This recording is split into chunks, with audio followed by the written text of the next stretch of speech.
Good afternoon. Welcome to True Great Crime. My name is Mama Libra Scales, aka Chrissy. I am here to just kind of chit chat a little bit about some things that have been on my mind. I don't know if anyone else has even thought about these things, but I'm going to throw it out there and maybe it might get some other people thinking. Maybe it might start a conversation. There's a lot of things that are on my mind. And if you're here listening and these things are on your mind too, or say maybe you have something that maybe on your mind as well, feel free to leave it down in the comments. Let me know. Of course, I appreciate every single person who comes out, who listens, and yeah. So with that, I kind of just want to start by prefacing that I've not seen this talked about very often, ever. Actually, not at all have I ever seen it talked about. But I know in my research, I saw it, and it struck me as strange. And I'm talking about the estates that were filed for both of the girls after they passed away. Now, I'm not really sure how many people went in and they looked at this document on my case. Not sure how many people peeped this or whatever. But just recently, there was like an order to this situation added to the file, right? So I'm going to go ahead and I'm going to share my screen. And mind you, if this strikes your if this strikes your thought pattern, then also then so be it. Give me a second. I'm trying to figure out.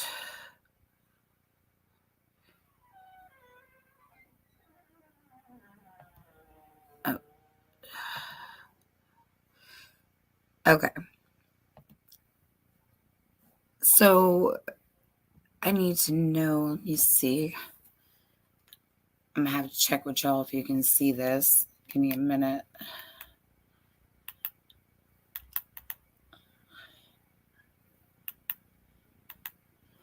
So I'm trying to get to something where I can see the chat real quick. If you're in here and you can see this, okay, I can see it. Never mind. So I don't have to ask. Okay.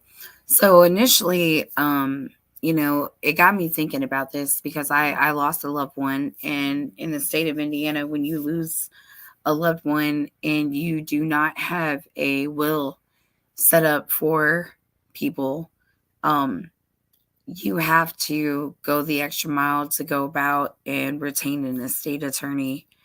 And you have to pay the fee to be able to take care of, last stuff, you know what I mean? Shutting down like all of their personal stuff, everything like that.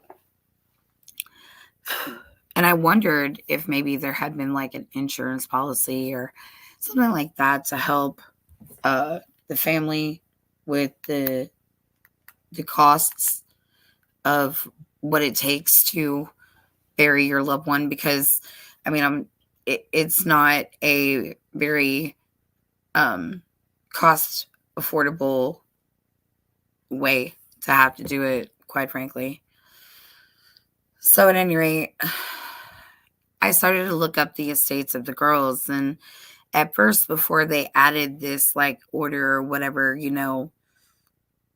giving, the control of the estate for Liberty to Becky, the only thing that they had started with was there was a request for the girls, for Liberty's phone records. Okay. And it was an order directing Apple Incorporated to give recovery of the decedent's data. Okay. And you just surprised me with the stream while EBD or EDB is summing up the insane warning in court for Karen Reed. I'm sorry. You didn't have to come over here, hon.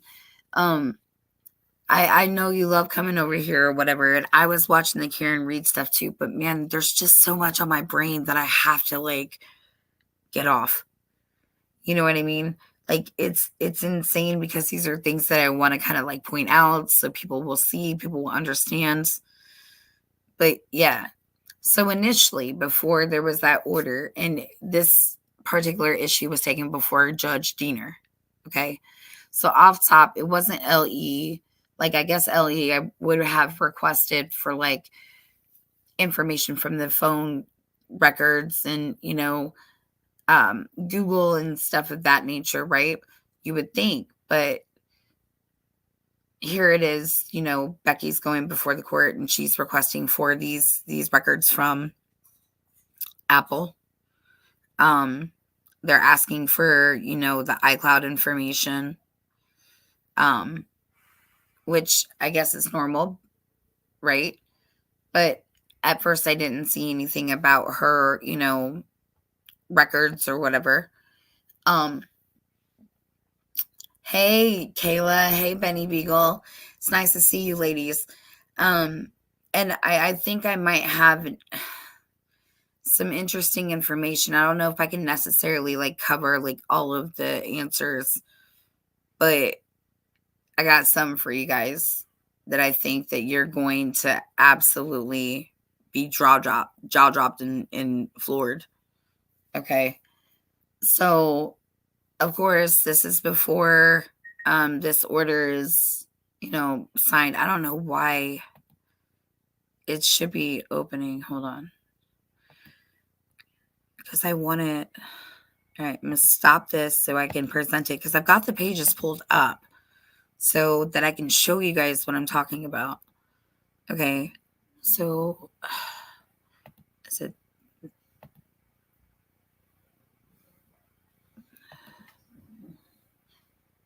Okay, let me see. Did it share to you guys? Hi, Big Fish, Small Pond. Welcome in. Okay, so you have the order here, like I said, of Becky going to the courts. She's petitioning for the Apple records for Liberty's phone. You have them petitioning to get the iCloud information from Apple, right? Then I guess it's going to make me do this piece like one by one. October 25th. No, the 5th day of October in 2017. So October 5th, 2017. Okay. And of course, right here, as we can see, the judge that presided over this particular issue was Benjamin A. Diener, right? And so I think this is going to make me, StreamYard is going to make me piece by piece pick each page. And I don't understand why it's doing that right now. But whatever. I'll play the game. I wanted to share everything. But it won't let me.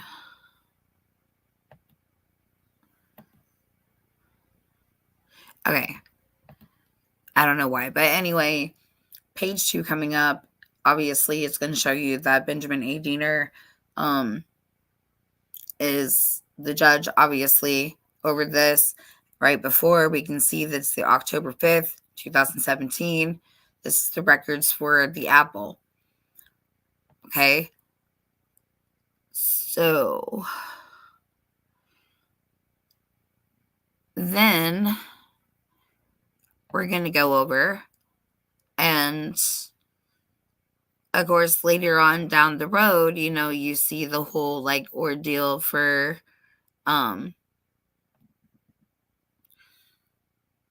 for the estate, like overage or whatever, but that wasn't just issued onto the record until recently. So secondary to this, we get into the heart of the next record, and this one is for Abby. Okay, and it's the same thing. You have the records being summoned for, but this time it's for this time it's for the Google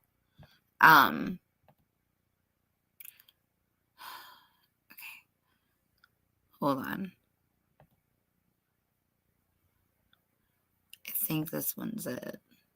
Okay, yeah. So this one is for the Google accounts for Abby's estate, right? So they want to see like what is, like what's related to her Gmail accounts. And there's a couple Gmail accounts. I'm trying to, I don't know why this is.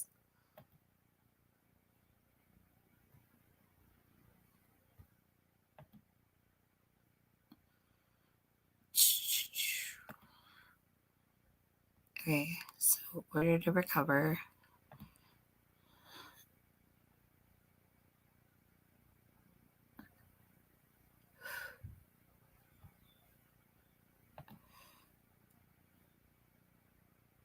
Okay. Let's see. Yeah. All right. I think this one's it. Sorry, I don't know why it's being so difficult. Okay. So yours will be popping up here in a second. So this one is the order directing the Alphabet Incorporated or Google to cooperate in recovery of the descendants' data. Okay. So as you're looking at this, you see that at the time, Abby has the user of accounts associated with the Gmail, MNBBCXZ at Gmail, 2003, Abigail at Gmail. And they want all of this information. Okay. But again, there was nothing on there to say like anything over like, oh, this person's over the estate, this person, blah, blah, blah. Nothing like to that effect, right? So hold on. So yeah, so that made me like question, because like as we're going to court and we're sitting there and they're talking about stuff, at one point they did talk about data from Libby's phone, right? So part of the defense has the data that's in the paper form, and that would be these records that were summoned via Google, via Apple. The other part that was given to them from McLeland was literally raw data. It wasn't even paper. It's like nothing of substance. It was raw data. So basically you were told, like, that's telling the defense, okay, here's the other information for the rest of the phone. Go fish. Go fish to go get that data. Interesting, right? I find it interesting. I don't know how anybody else thinks about that, because it's pretty ballsy, pretty interesting. Hi, Kitty Beans. Welcome in. Big fish, small pond. A year later, isn't that odd? I guess the cops would already have that info. Seems like it would be something they have right away, right? And the cops wouldn't need the family to request it, right? Exactly. That's what I'm thinking, right? So then let's talk about this motion to like suppress the geofencing information, right? Like right now, I don't really like want to get into who the witness is going to be or whatever, but I just want to touch upon talking about what is going on with this geofencing issue, right? And so we see that this geofencing issue it's like they want to suppress the information unless people can prove nexus, right? Unless there can be a nexus proven. And I'm thinking to myself, a nexus, like, nexus, that's criminal record, things of that nature. And I'm like, why is it being worded this way? Why? So I want to share with you guys, like, I'm like, okay, let me ask about geofencing information. Okay. Hang on. I think many of us lost the beginning. Please repeat. Basically, what I'm saying is at the beginning, like when everything happened, okay, and the estate for the girls, Becky and Anna both went to the courts and they filed in the estate of the girls. What I found to be odd was that they were not talking about, like, okay, this person has representation over the estate, blah, blah, blah. You can take care of the affairs. That's not what was listed and what was being asked for right off top.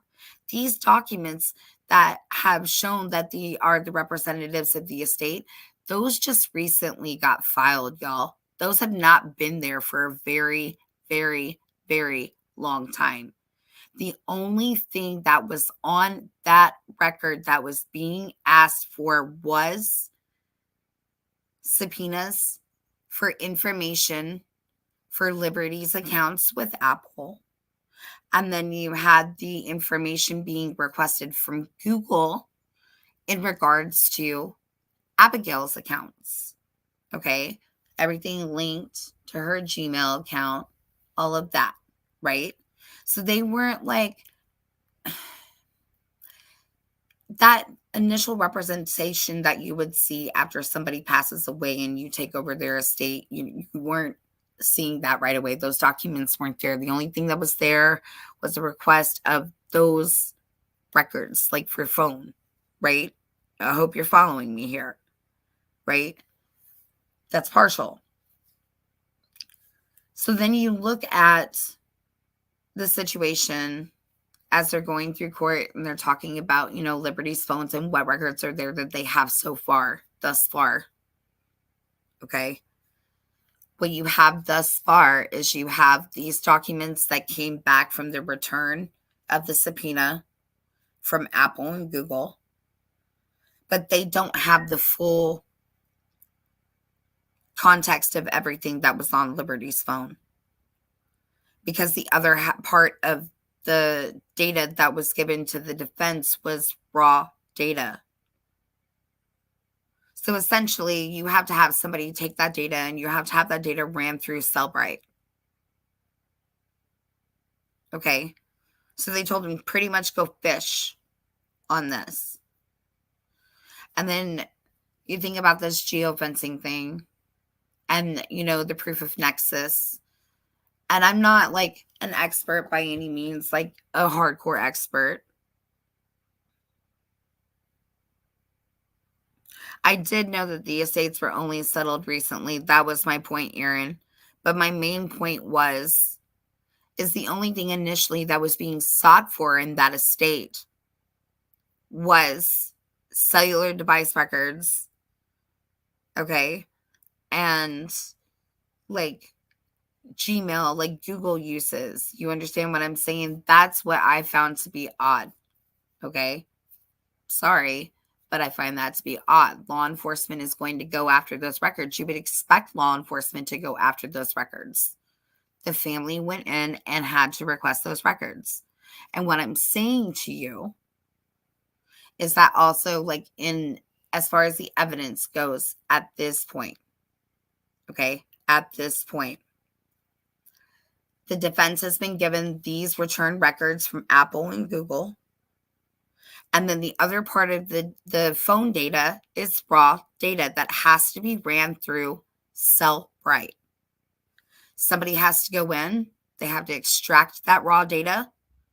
Somebody has to analyze that data. Somebody has to go through that.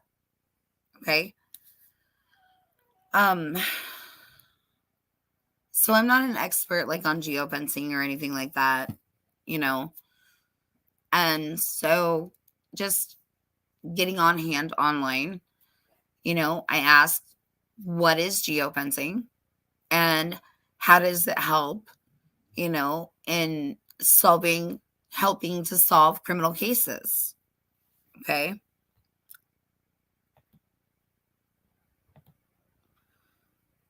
So,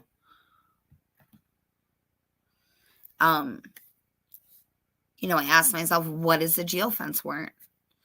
A geofence warrant is a formal request from law enforcement to a provider, usually Google, to provide the location history data of every device within a defined geographic region and within a specific time frame.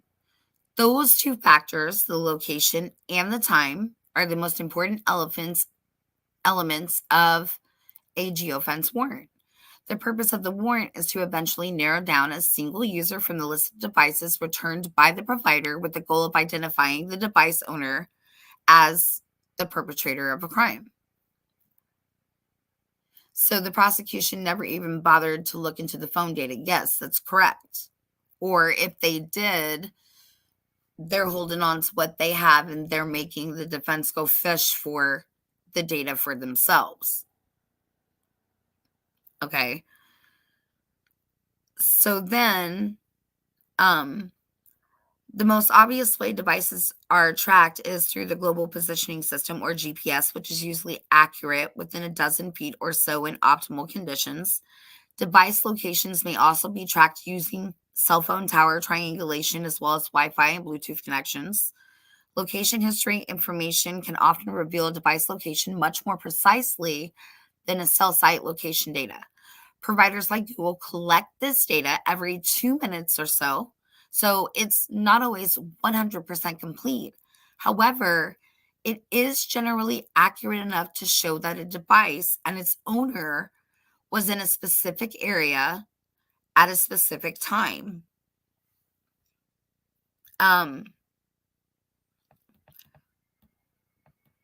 So while GPS is not new technology, the use of geofence warrants in law enforcement investigation is relatively recent.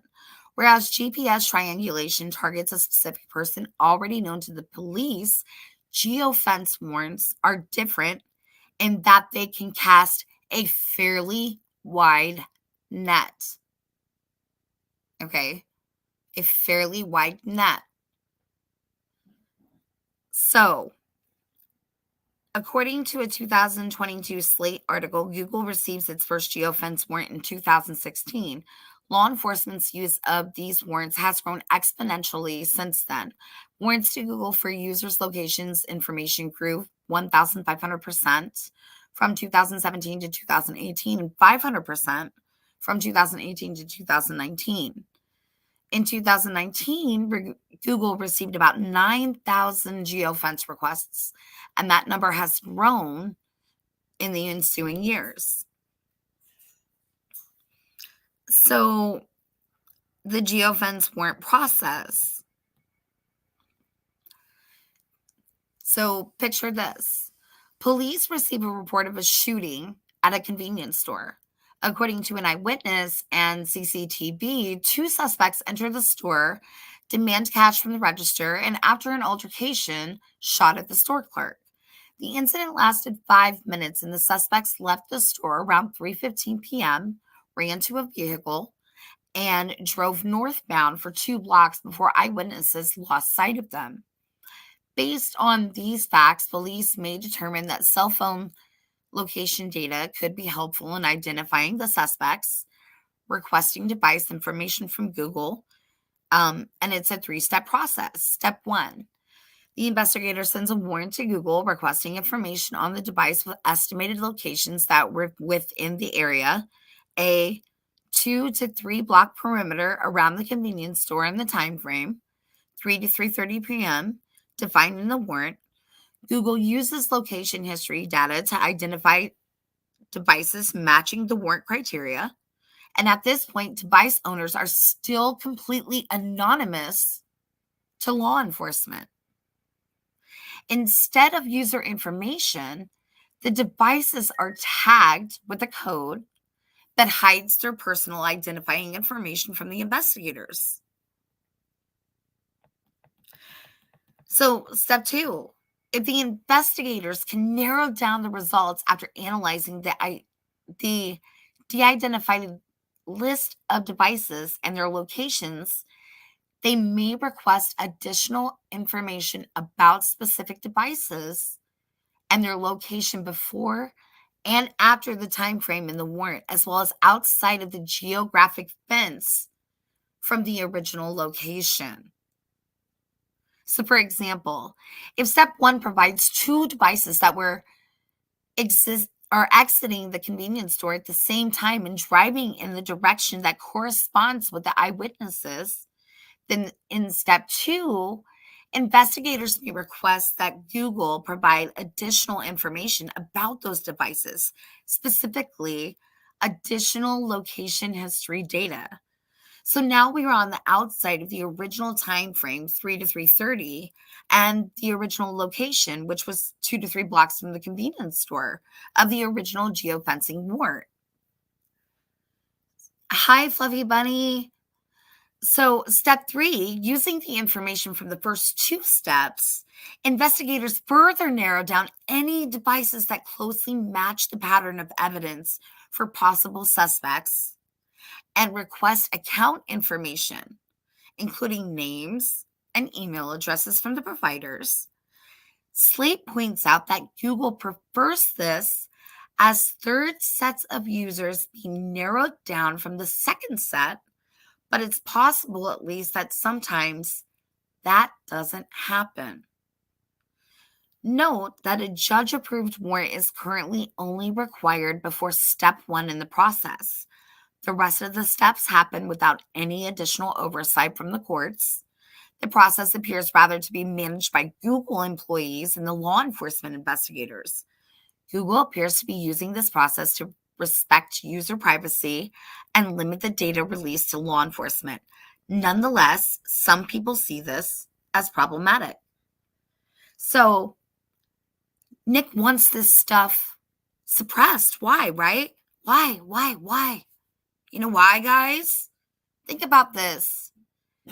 They are sitting on every single person's information in Carroll County's devices. Think about that. They're already sitting on that information.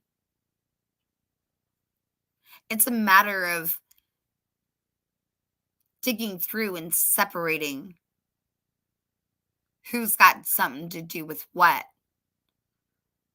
which is why they are required to show that in nexus connection. Does that make any sense? I hope that makes sense. I hope it doesn't sound ridiculous to you guys, but that was just something that had been running through my mind. That was just, yeah. So, yeah, there's that. Because the people of Carroll County have no idea. Like, some of these people have absolutely no idea that they are sitting on their data at all, whatsoever. None. I mean, they probably will now. And it's not like they can't get rid of it. It's what's done is done. So they just keep playing camouflage day. That's all that really boils down to. So, let's see. There was some other things I kind of wanted to go over.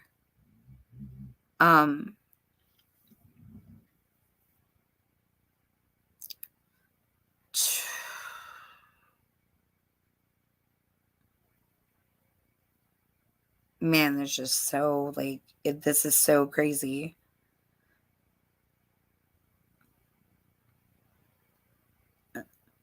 The original orders from Diener allow both prosecution and defense to go get all of that info from Google. No, it allows the family to get the information from Google and Apple. It allows them to retain it. They can give it to the prosecution. I'm sure law enforcement should have sent out something, the same thing, requesting those records. I just want to know if law enforcement needed the family to request the data exactly. And I don't know, maybe because she was a minor and it was one of their accounts, perhaps.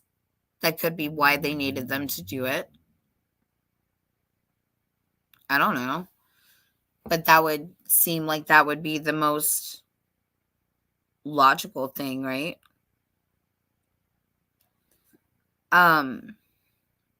Let's see.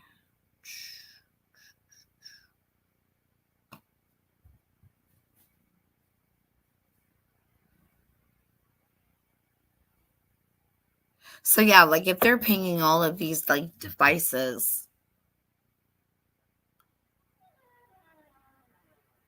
Fluffy Bunny said I missed a lot of the beginning. I'll go back and watch when this is over. You should. I mean, I hope I made it make sense. I hope you guys understood what I was saying. In my opinion, the state doesn't want to pass geofencing and vote to the defense. NM's budget is thousands more than the defense, and I'm sure NM is saving his money and thinking if they want it bad enough, let them pay. Exactly. And that's what I was thinking about too. It's like when you give somebody raw data and you don't even give them the sell bright, you're basically telling them to go fish and pay the cost for it. It's insane to me. I thought it was because guardians get hold of information more quickly than law enforcement. Well, with the circumstances of the situation, I don't think that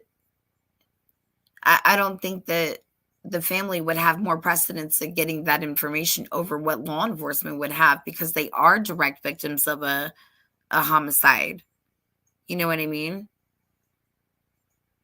Big fish, small pond. I feel like we all thought this investigation was like using every new tech and doing everything they could, but really they just dropped the ball on tons. Yeah.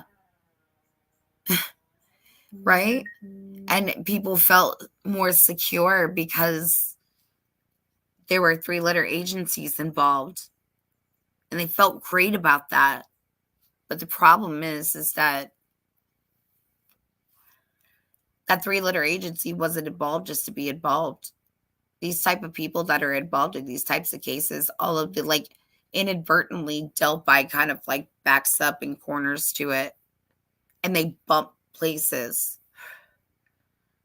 because of the type of people and the groups that they're involved in, and that's how it bumps into each other. And it's insane. At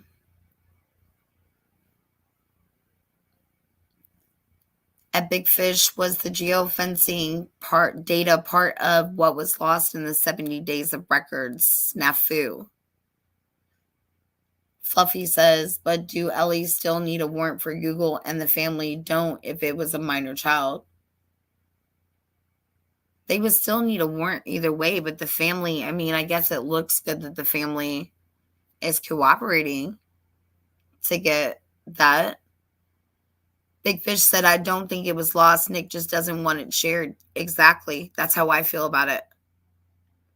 Chelsea, a friend just went through this with a family member. It was faster for the family to get the data than Ellie. Okay, thank you, Chelsea.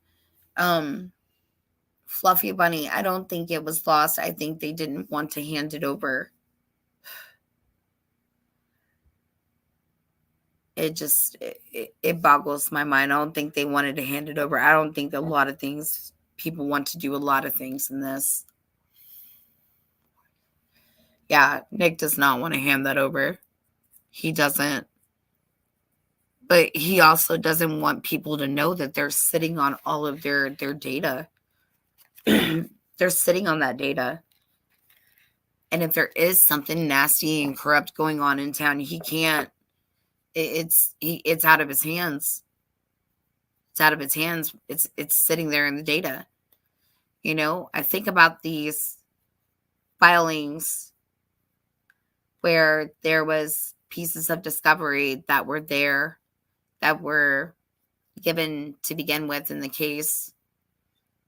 And then when Rossi and Baldwin got kicked off the case, they give the discovery back to the state. The state gives it to Librato and what's his face?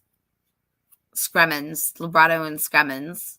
They barely get to do anything with it. They give it back to the state. And then the state gives the defense back the stuff, but there's missing records that were given back that were there initially. And there's other records put back in its place that are given back to them. I think about like this hearing that they talked about, that a lot of the stuff that are in the records too are like messy filings. Like there's no real connection to what belongs to what, like pictures of dead people in a file. Like a dead man with red hair. They have no idea who this guy is. No idea where the case came from, but it's what again? When you have the FBI involved and then you have the anti-terrorism task force that you have involved in this because of the nature of this going on.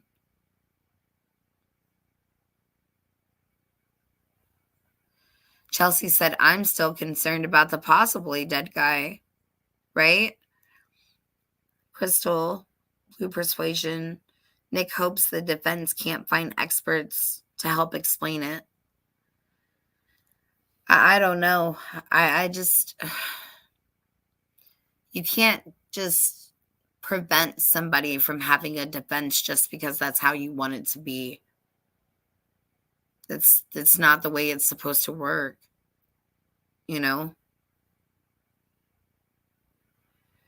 I think the possible dead guy may have been Brandon Woodhouse. Now, Brandon Woodhouse is alive. He just recently signed that new plea agreement. And he got a settlement from Carroll County for that assault. I can't remember if it was $25,000 or $27,000. And then he got the plea agreement. I don't think it's Brandon Woodhouse. Big fish, small pond. Why were they requesting so many tips when they hadn't even investigated the locals, families, searchers, and people on the trail, right? That's a good question. Because they didn't ask any questions of the family. None at all. And they blatantly admit that. They just went with what they were told. That's the business. That's the story, and we're sticking to it. I know he's alive, but remember what he said happened to him, and they had videotaped him. Yes, I do remember. Too many people who might have been witnesses in this case are no longer alive. Ron Logan was first, but not last, right? I agree with that. I very much agree with that. So yeah, so that was just something that was on my mind,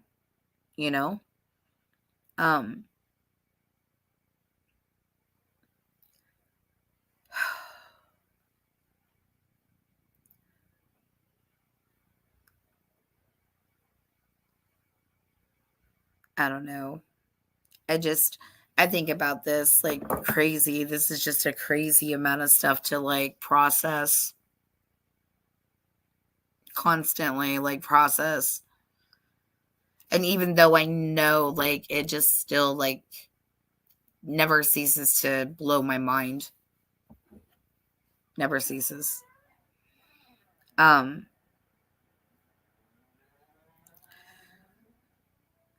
So yeah, I don't know. I guess I'll leave you guys with that small amount for now, unless you have any questions or anything, but that was something that just came to mind.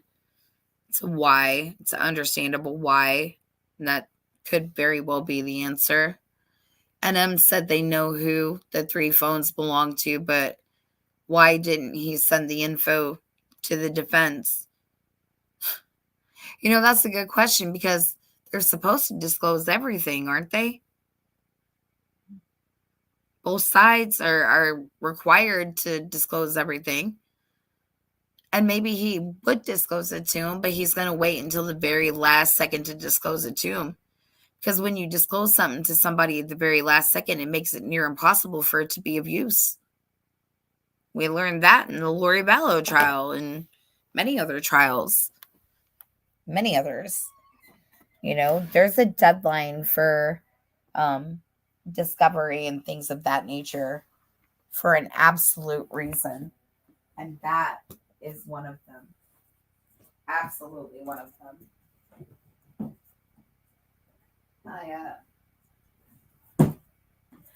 I don't know.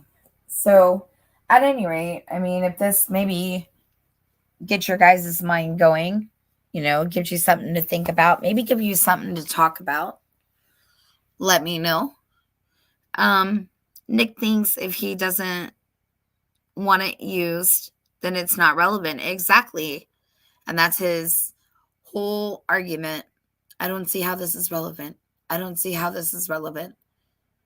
Yeah. It drives me up a wall. Do you remember NM handing something over, phone info, literally, when they went to court so the defense couldn't prepare any questions for deposition? I remember them handing documents over. I can't say what exact records they were, but yes, there's been a lot of backhanded stuff like that done. Yeah.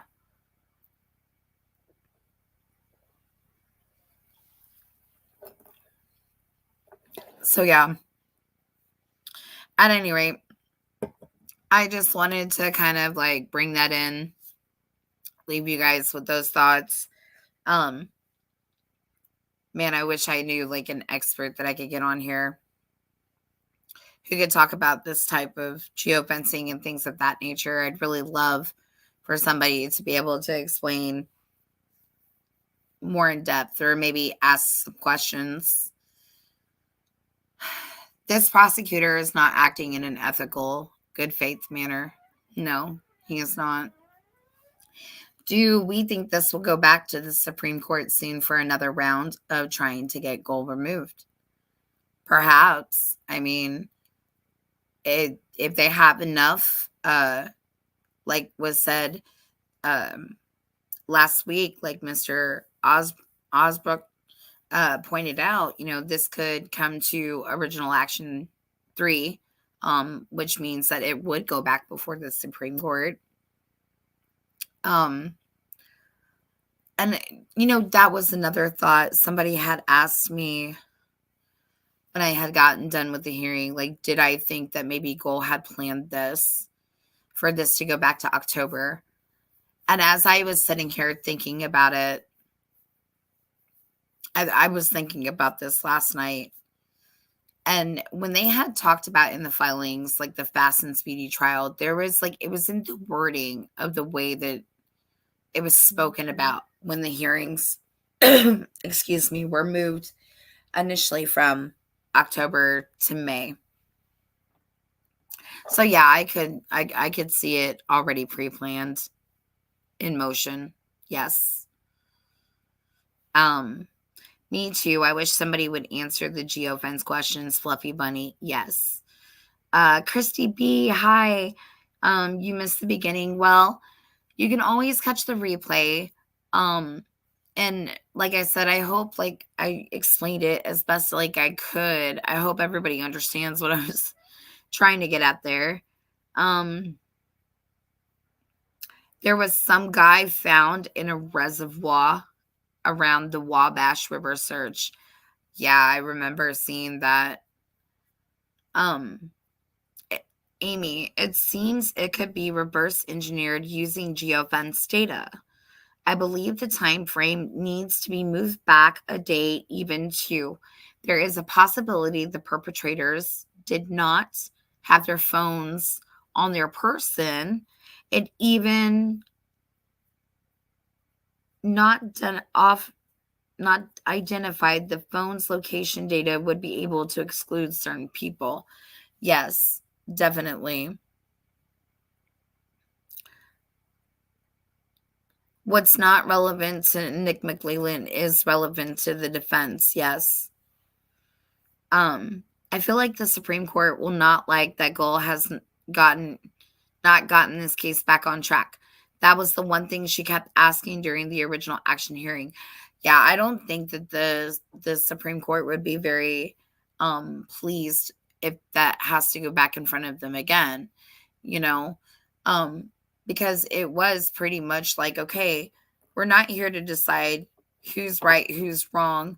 As far as like the disqualification or the contempt type stuff, they said you guys are going to have to work that out and figure that out for yourselves. They did kind of give the opinion that, they didn't see anything like blindingly wrong with, anything that Rosie and Baldwin had done. Um, I caught the slick, trying to say that they did the press conference in violation of this order, the gag order, blah blah blah, a day before that they actually did. And yeah, they were allowed to do it. There was no order had it been issued, anything like that. But the Supreme Court said, get this thing back on track. Get it back. Get it going. Let's not waste the time for anybody. Let's not waste the state's time. Let's not waste the defense's time. Let's get this going. And she still just ignored exactly what was asked of her, in my opinion. But again, she doesn't suffer consequences. Nick doesn't suffer consequences. There's nobody dishing out consequences. So where does it end? Right? It might prove RA's statement that he left before the murders. Who knows? Maybe. So, all right, guys. Well, thank you for coming out. Thank you for watching. Don't forget to share, like, subscribe. Don't forget to comment down in the comment section if you have anything that you want to talk about. One last thing, Crystal Blue Persuasion. Goal wanted to try this case in October. She bullied and backed the defense in the defense in the corner with help from NM, so that they had to give in, and she got her way. Yes. Yeah, I absolutely agree, because she was not willing to compromise on anything that was offered to her at all whatsoever. So, yeah, she is like, are you going to waive your motion to, file a motion to waive your right to fast and speedy trial? They had no choice. They had no choice. So it makes me frustrated too. And it's just, ugh. Anyway, so don't forget to listen. Like, share, subscribe. I don't know. I sound like a weirdo. Anyways, have a great day, guys. Talk to you later. Bye.